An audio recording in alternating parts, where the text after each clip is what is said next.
And look how he's fooled everybody. He's convinced all these people. He's such a sick man. He's so sick. When Larry David stops joking, people listen.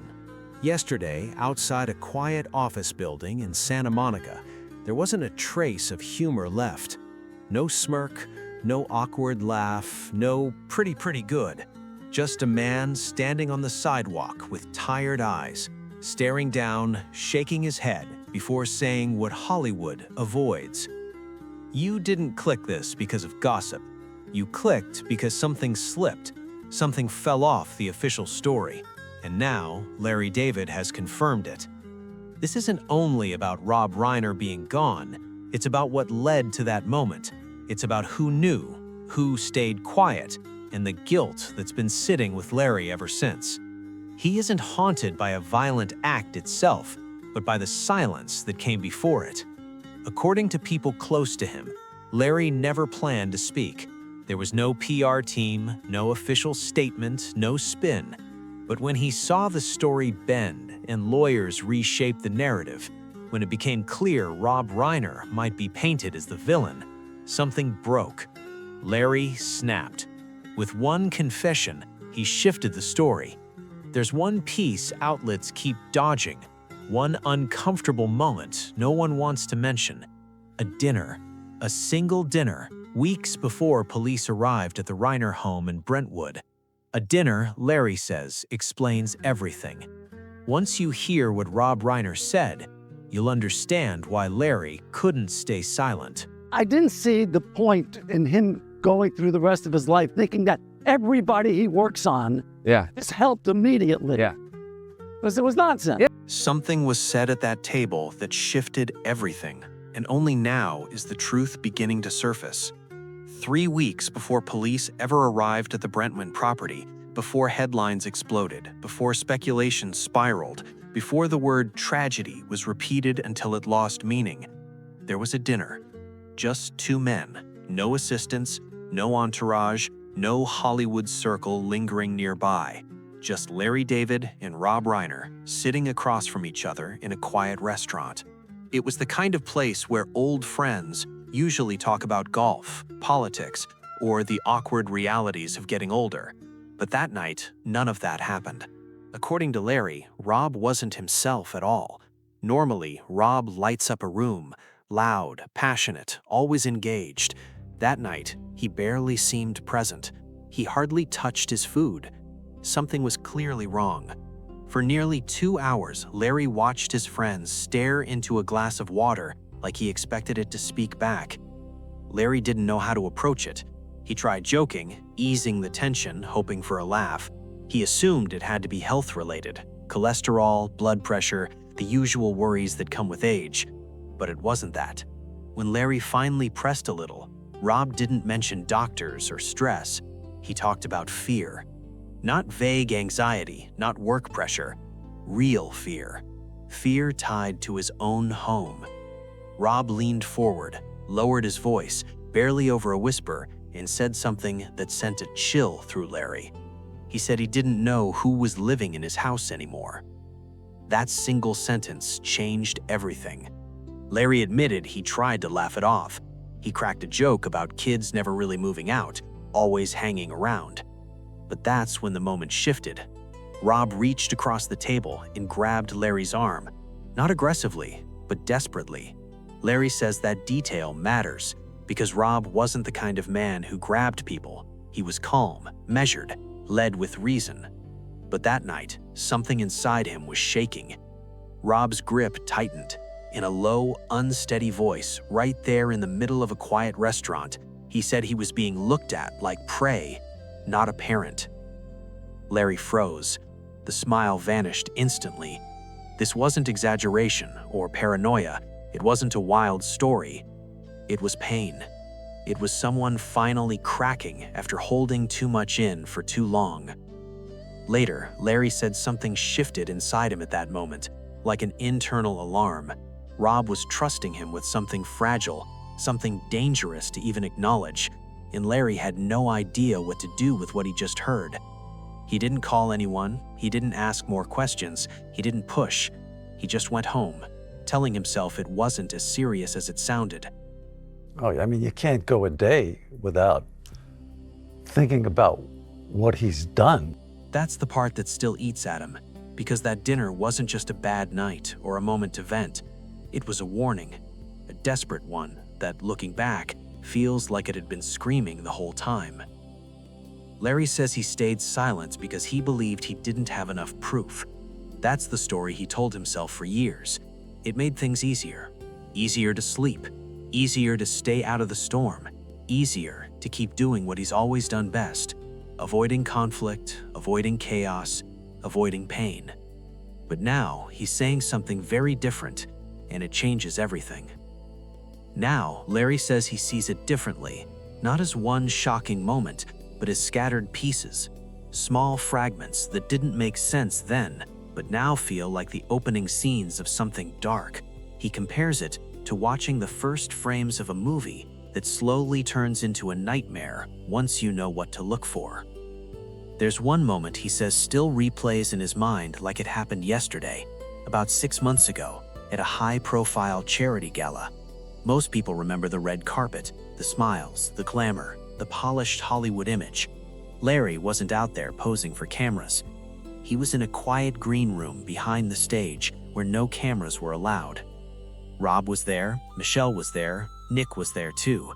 Larry expected an easy family moment, a few laughs, last-minute prep, maybe a joke or two before the event started. That's not what he walked into. He says the room felt tense, like the air itself was frozen. Not chaos, no shouting, just an unsettling stillness that twisted his stomach. Michelle was adjusting her dress, fixing straps, smoothing fabric, normal motions. But Nick wasn't beside her. He was standing over her, and that alone set off something in Larry. He leaned down and whispered something Larry couldn't hear. He didn't need to. Michelle suddenly flinched, not emotionally, but physically. Her body jolted, shoulders snapping back before she could admit it.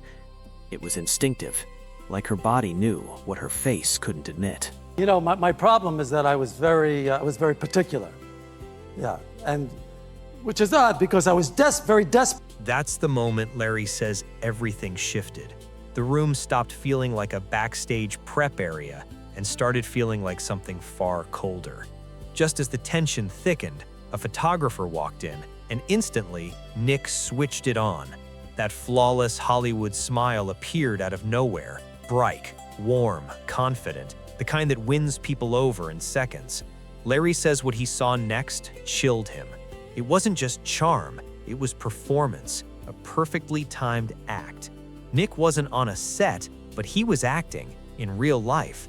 And in that instant, Larry realized there were two versions of him. There was the public version, the one who knew how to work a camera, who could light up a room effortlessly. And then there was the private one, the presence that made Michelle physically tense. It was like watching a switch flip between two different people. And once Larry saw it, he couldn't unsee it. He said nothing. He didn't step in. He didn't ask Michelle if she was okay. And now he hates himself for that silence, because deep down he knows what most people don't want to admit. People don't react like that unless they've been conditioned through control, manipulation, or constant fear. And the worst part, Larry says, is that he wasn't the only one who noticed. Now he's furious. Furious because he believes others felt it too. They sensed the same chilling energy. They quietly avoided Nick. Invitations stopped. Whispers followed him behind closed doors. But no one told Rob. No one warned him. Rob and Michelle were allowed to walk back through those Brentwood gates night after night while everyone pretended nothing was wrong. Larry says that silence didn't just protect the family's image, it protected the danger inside the house. The public never saw the real Brentwood home. They saw gates, manicured lawns, a powerful director, a beloved couple, the illusion of a perfect Hollywood life. Behind those walls, Larry insists, something had been unraveling for years, not only emotionally, but financially, and no one wanted to face it. Rob confided in Larry about money problems, but this wasn't normal family support. It wasn't about extra help or reckless spending. Larry used a word that made everything feel colder: extortion. It didn't start loud, it started small, quiet, calculated, and then it darkened. It wasn't just "give me money or I'll leave." It was "give me money or I'll destroy the family's name." Nick knew exactly where to strike. Rob and Michelle weren't just parents, they were a legacy, a reputation built over decades, and Nick turned that love into leverage. Larry says Rob felt trapped in a logic loop no parent wants to face. Rob once told him, completely serious, "If I cut him off, he falls apart. If I keep him close, we fall apart." Larry called it a prophecy, not a movie line, a man realizing there was no way out. For decades, Larry David built a career on human flaws, but what he saw in Nick, he says, wasn't a flaw. It was something emptier, a hollow space where empathy should have been. It's so crazy. He's such a sociopath. He's so insane. He just couldn't admit to losing. And we know he lost. He knows he lost. Larry described one Thanksgiving visit that still haunts him. He looked into Nick's eyes and saw nothing.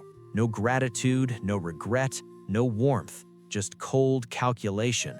Larry says you could almost see the thoughts moving behind those eyes. What can I get next? Who can I use? What leverage do I still have?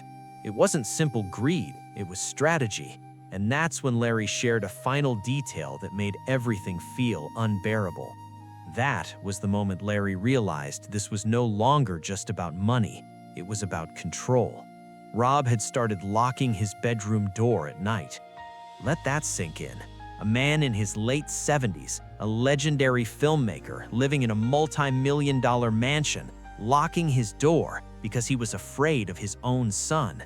Larry says Rob once tried to joke about it, brushing it off with a comment about keeping ghosts out. But Larry knew what that meant. Rob wasn't afraid of ghosts. He was afraid of something real, something close. Rob was living on constant alert, sleeping lightly, nerves stretched thin. And while Rob was quietly breaking under the weight of it all, Michelle refused to give up hope. She was the optimist, always opening the door, literally and emotionally, always forgiving, always saying things like, "It's just a phase, he's struggling, we need to love him harder." Larry's voice cracked when he spoke about her. You could hear the heartbreak in it. He said something that cut through the room. She loved him to the very end. Larry believes that kindness became the thing used against her. Her forgiveness wasn't saving anyone, it was feeding the cycle that trapped them all. That's why Larry doesn't believe this was sudden or unpredictable, not a quick spiral, not a one-day collapse. He calls it something colder, a slow burn, a long manipulation stretched over years, control tightening while Nick waited for the moment his parents were tired, fragile, and still hoping. Larry David says people keep calling it an unthinkable tragedy, something no one could have seen coming. After what he knows now, he doesn't agree. He says this wasn't unthinkable, it was inevitable. It built quietly, layer by layer, year after year, while everyone around them pretended the cracks were just normal family struggles, until one day, everything snapped with the single word that shattered the illusion completely. Larry says there was a project Nick had been pushing hard. This wasn't a casual idea or a creative experiment. It was a demand. He wanted to direct, to take control, to be handed the same keys his father once held. The fame, the influence, the power tied to the Reiner name. According to Larry, Nick wasn't asking for a chance, he was asking for inheritance while his father was still alive. Rob resisted for a long time, not out of anger or cruelty, but out of realism. He knew what most people were too polite to say. Nick wasn't ready, not mentally, not professionally, not emotionally. And then came the moment Larry believes everything shifted, when Rob finally said the one word that changed everything. Because he's such a little baby. No. Larry says it was the first time in Nick's life his father had drawn a hard line. Rob told him plainly that if he wanted trust, if he wanted a future in the business, he needed to get clean, truly clean, not the short-term, image-polished version Hollywood loves to showcase. Rob meant real accountability, humility, patience. Larry says Nick couldn't handle that because to someone like him, the word no isn't a boundary, it's humiliation, it's rejection, it's a threat to the version of himself he'd built in his head, a version where he was the rightful heir, where everything his father created already belonged to him. Larry's take is blunt. He doesn't see what happened as a crime of passion or a sudden emotional break. He sees it as something colder, a crime of entitlement, a calculated reaction to being denied what he believed was his birthright. Rob's no wasn't just refusal, it was a mirror. It forced Nick to face a truth he couldn't tolerate. And that's when Larry says the real unraveling began. Because in Nick's mind, waiting wasn't an option. The career, the legacy, the power, it was already his. Rob was just standing in the way. That's why Larry says hearing the defense try to frame this as a sudden breakdown makes his blood boil. There was nothing sudden about it. It was planned, layered, and cold. This wasn't chaos, it was calculation. Years of manipulation, years of quiet pressure, years of living behind two masks, the charming face shown to the public and the chilling one kept behind closed doors.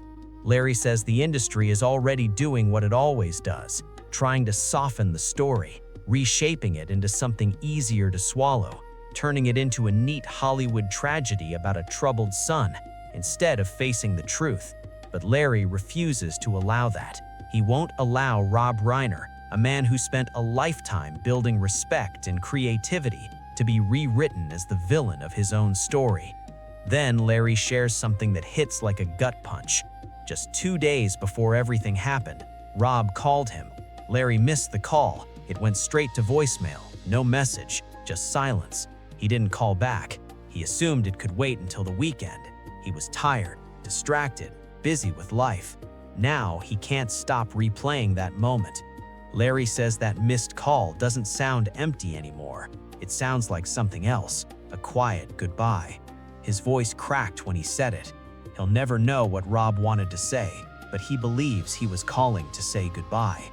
The way Larry spoke about it wasn't dramatic, it was devastated, because deep down, he believes Rob knew time was running out. Larry says the hardest part isn't what happened inside that Brentwood house, it's what's happening outside of it now.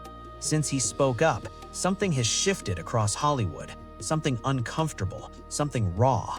People are whispering again, not about scandal, but about guilt, about silence, about how many others saw the signs and said nothing. Maybe they didn't know everything, maybe not the full story, but they knew enough to feel something wasn't right. Larry says what makes him sick now is watching those same people flood social media with broken heart emojis and emotional tributes. And look how he's fooled everybody. He's convinced all these people. He's such a sick man. He's so sick. He says it makes him sick watching people act like the tragedy came out of nowhere. Just 3 months earlier, those same people were quietly keeping Nick out of their circles. He was banned from homes, parties, dinners, any private gathering. And it wasn't because they were worried about Rob and Michelle. It was because Nick made them uncomfortable. Larry says nobody wanted to deal with the mess. They only wanted the good parts, the fun Rob, the witty storyteller, the legend. Not the exhausted Rob, not the anxious Rob, not the man who might have finally needed someone to step in and ask if he was okay. So instead of helping, they looked away. They left the Reiners to deal with it alone. Larry admits he isn't innocent either. He shared a line that's been echoing through studios, offices, and dinner tables ever since. We didn't want the nightmare, so we stopped asking how things were at home. That one sentence cuts through the fake sympathy and forces people to face what Hollywood hates admitting. Because behind the glamour, behind the entourages, assistants, agents, and lawyers, none of that matters when the danger is coming from inside your own house. You can be surrounded by people every day and still be completely alone when it matters most. Larry says that truth is what breaks him. The silence is what destroyed Rob and Michelle.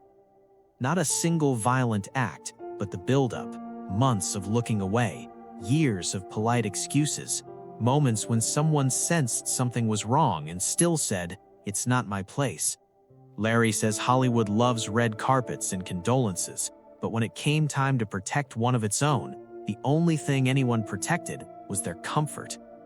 Now, with the trial closing in, Larry is doing something no one expected. He isn't hiding, he isn't softening his words, he isn't letting a PR team clean it up.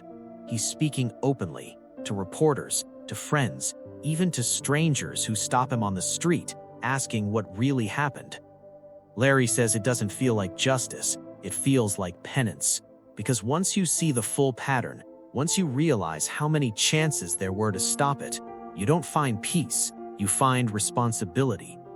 He knows what's coming next. The defense is already shaping their story, an insanity angle, confusion, loss of control, heat of the moment. Larry refuses to accept it. What he's describing isn't chaos, it's strategy, a series of choices. And he says he's ready to burn every bridge in Hollywood if that's what it takes to make that clear. Not because of grief, but because of fear. Larry says everyone is terrified of what happens when this stops being whispered behind closed doors and becomes public record in a courtroom. The trial is coming fast, and Larry David has made one thing unmistakably clear: he's willing to testify. Picture it for a moment. Larry David on the witness stand. No sarcasm, no humor, no persona to hide behind. Just a man speaking plainly about the slow collapse of his closest friend's life. Larry believes this trial could become one of the most watched Hollywood has seen in years, not only because of who's involved, but because of what it exposes about the industry itself. And Nick's legal team knows it. Larry isn't a witness you can charm or confuse. He's the kind who looks you in the eye, tells the truth, and lets the silence afterward do the work. He doesn't need money, he doesn't need attention, he doesn't need relevance. He has nothing to gain, and that's exactly what makes him dangerous. Larry says what he's sharing isn't gossip, it's motive. This wasn't a sudden emotional collapse or a tragic loss of control. It was greed, entitlement, a deliberate absence of empathy that built over years. Then he makes a point sharp enough to cut straight through the defense strategy. He says the lawyers want to frame this around confusion and instability, but if prosecutors can prove what he's hinting at, the quiet coercion, the secret transactions, the late-night threats, the wire transfers, the insanity argument collapses. Because as Larry puts it, people who are out of control don't negotiate payments, they don't plan ahead, they don't apply leverage. That isn't chaos, that's strategy. And Larry calls Nick exactly that, a chameleon, someone who could adapt perfectly to any situation. Once he is medically cleared, he will be brought to court to be arraigned on these charges. At that point, he will enter a plea of guilty or not guilty. When he wanted something, he could light up a room. He'd quote his father's films, talk politics, shake hands, laugh at the right moments. He knew exactly how to fit in. But the second he got what he came for, everything shifted. The warmth faded. The charm disappeared. What replaced it was something colder. Larry says that switch, how fast it happened, was what truly frightened Rob. You never knew which version of Nick would walk through the door. The smooth talker with the easy smile, or the cold stranger that could freeze a room. And then Larry shares one memory he can't shake. A few months earlier, he was sitting with Rob and Nick watching a Lakers game. The team was losing, and Nick made an offhand remark about the players. Something sharp, something unsettling. Larry says even with the TV blaring, the room suddenly felt heavy. That comment wasn't about basketball, it was a glimpse of something darker. They should be shot for playing like that, Nick said. Most people would brush that off as dumb sports talk, exaggeration, noise. But this time, Larry says Nick wasn't joking. He wasn't smiling. He was staring at the screen with a cold, fixed intensity, like a predator watching in silence. Rob noticed it too. Larry remembers how quickly Rob reached for the remote, changing the channel without a word, not because he cared about the game, but because he was managing the tension, adjusting the mood, walking on eggshells, doing whatever it took to keep things from tipping over. I saw Rob shrink. Larry said quietly. A giant of a man, a legend, sinking into the couch because he was afraid of his own son's mood. That image shattered the comforting idea that fame, success, or money can protect you from what happens inside your own home. Larry says it plainly, it doesn't. Rob had everything people dream of: wealth, influence, respect, a lifetime of work that made him a Hollywood icon, and none of it could protect him from the danger living just down the hall. But Larry says this story doesn't end with the crime, it only changes shape. While everyone focuses on courtrooms and headlines, another kind of damage is playing out quietly, the kind that doesn't make the news. He's talking about the other kids, Romy and Jake. Larry says they're incredibly strong, but also deeply broken. They didn't just lose their parents overnight, they watched them fade over years. Every argument, every demand, every threat chipped away at them. It was grief stretched over time. Larry says Nick didn't destroy Rob and Michelle in one night. He did it, slowly, over nearly a decade. Every selfish demand, every manipulation, every tense silence, piece by piece, it drained the light from a home that once felt alive. And that's when Larry's voice breaks.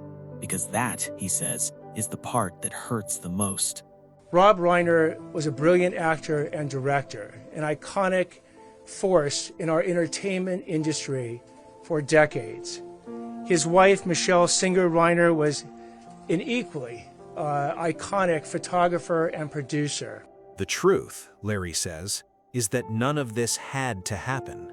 He's convinced the entire situation could have been stopped if even one person had been brave enough to make the call 6 months earlier, if someone had stepped in and demanded a real intervention. Not the polished Hollywood version with juice bars, PR spin, and confidentiality agreements, but real separation with real consequences. Larry believes Rob and Michelle might still be here. Instead, silence won. Fear of embarrassment won. Fear of bad press won. Fear of being labeled the one who overreacted. Hollywood's oldest rule stayed intact: protect the image at all costs. Larry says that obsession with appearances, that instinct to smooth everything over, turned deadly. It didn't just hide the problem, it fed it. Now, he says, people across the industry are finally asking the question every parent dreads. When does helping become enabling? When does love turn dangerous?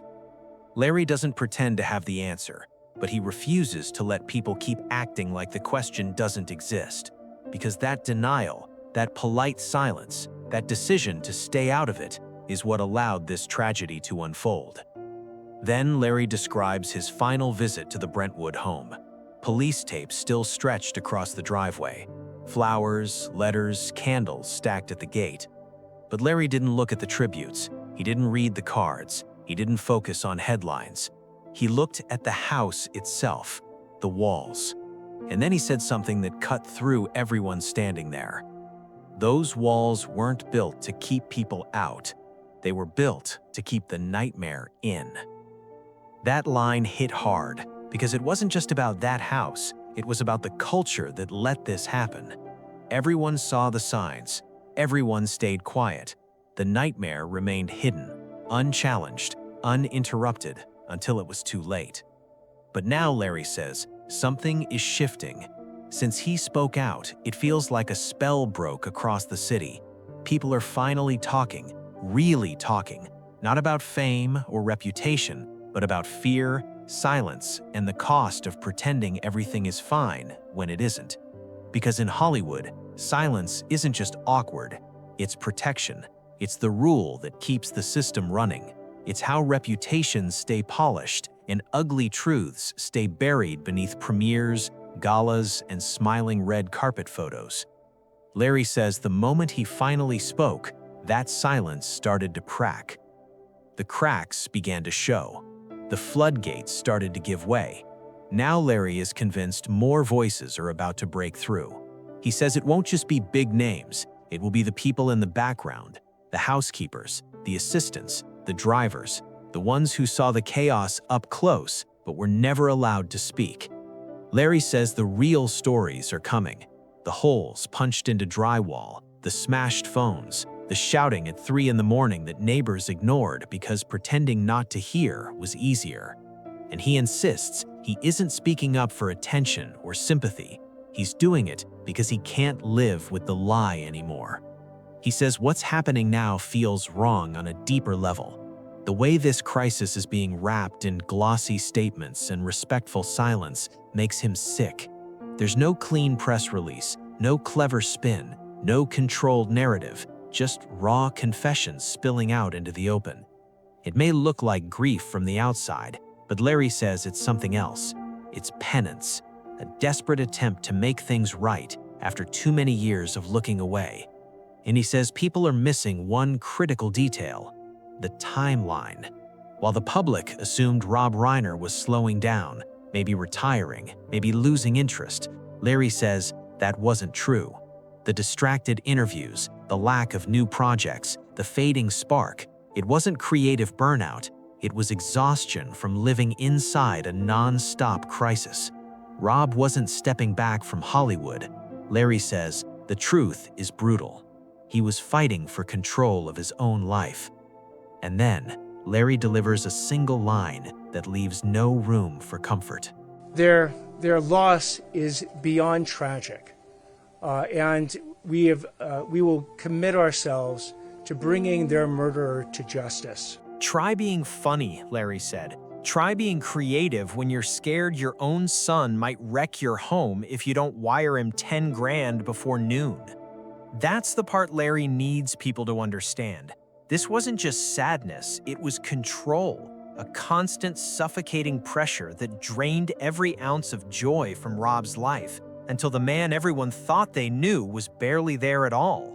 Larry believes once the financial evidence comes out, it will be the final blow to the defense, because those transactions, the messages, the threats, the demands, don't point to chaos, they point to intent. They show planning, awareness, cold, deliberate manipulation. Nick wasn't out of control. Larry keeps repeating it like he's trying to carve it into the record.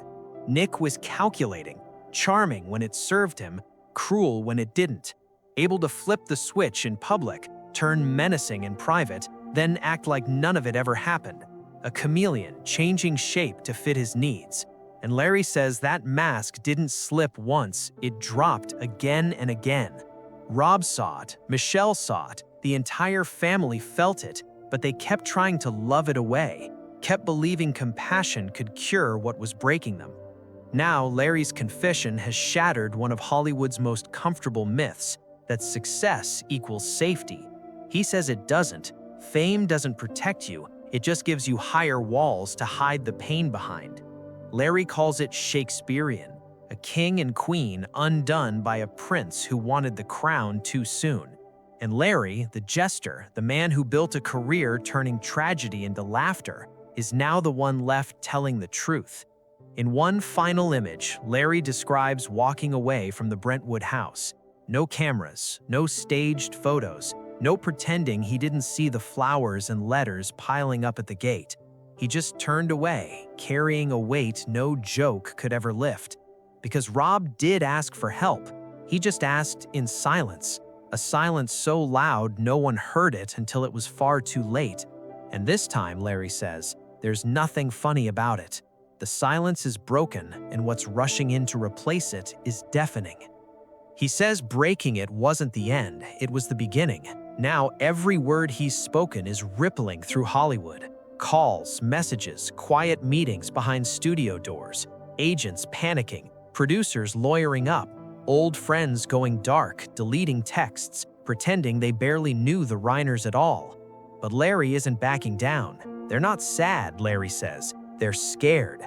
Because once you pull one thread, the whole fabric starts to unravel. And that's exactly what's happening.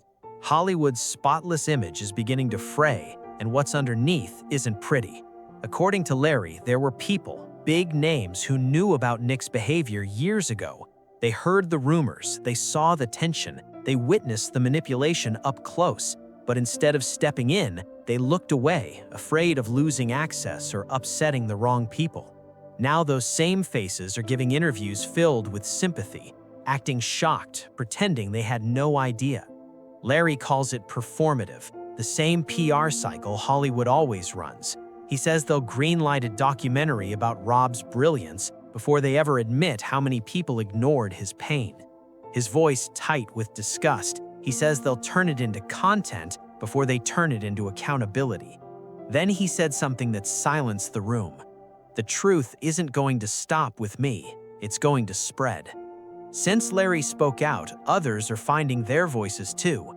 People who used to whisper are speaking openly. Assistants, neighbors, former friends, people who saw the warning signs firsthand. They're done pretending, done being complicit. Larry says he's seen this pattern before. Hollywood hides behind nostalgia, rewriting its past to stay golden. But not this time. The mask is slipping, and the world is watching in real time. And maybe that's the real twist here, that one man's grief might expose what decades of rumors never could. This isn't about scandal, Larry insists. It's about complicity. He says, I can't save my friend now, but maybe if people start telling the truth, we can save someone else. Then he looked at the reporter and said quietly, let's not wait until it's too late. Larry says the aftermath feels surreal. The same city that once laughed at his jokes is now dissecting every word. Talk shows, podcasts, gossip sites. His grief has become content, but he doesn't care anymore. Let him talk, because the silence that once protected everyone is cracking open. Former employees are coming forward. Neighbors are speaking up. Studio insiders are quietly reaching out. Each news story fills in another piece, revealing a family crying out for help while the world kept applauding. Larry says it feels overwhelming, like living inside a storm. Every day brings a new revelation, another message, another witness, another uncomfortable truth. But through it all, he keeps repeating the same thing. This isn't about revenge, it's about responsibility. He wants people to stop glamorizing pain, to stop turning tragedy into entertainment, and start asking why it took something this horrific for anyone to finally listen. Larry says it's ironic. Hollywood sells stories for a living, yet couldn't recognize the real one unfolding right in front of it. For years, the signs were ignored because the truth was inconvenient, too real, too uncomfortable. Now the mess is public and there's no script to hide behind. Friends have urged Larry to step back, to protect himself, to let lawyers and PR teams take over, but he refuses. He says if he stops now, the story gets rewritten again, and this time, they won't be rewriting Rob, they'll be rewriting him. Larry says the story isn't finished. There are still files, still recordings, still people trying to keep things buried, but the tide has turned. Every time someone tells the truth, the lie loses power. He pauses when he says it, his voice softer but steady. Rob believed in stories. He believed in truth wrapped in laughter. And maybe, Larry says, that's how he honors him now, not by being funny, but by being honest. As the city braces for the trial, Larry stands alone, not as a comedian, not as a celebrity, but as a man refusing to let silence win again. And now every word he speaks sounds less like gossip and more like justice in motion. That's where it all stands, a story that began with silence and ends with one man's truth shaking an entire city. Larry David didn't just open up about pain, he tore the curtain down on a culture built on denial. Hollywood isn't laughing anymore, it's listening. Every word has become a wake-up call, forcing people to look past headlines and see what was happening behind polished walls. Because this story isn't just about one family, it's about how easy it is to look away until it's too late. So now it's your turn. Was this preventable? Should more people be held accountable for staying silent? Share your thoughts. The silence is finally broken. Let's make sure it stays that way.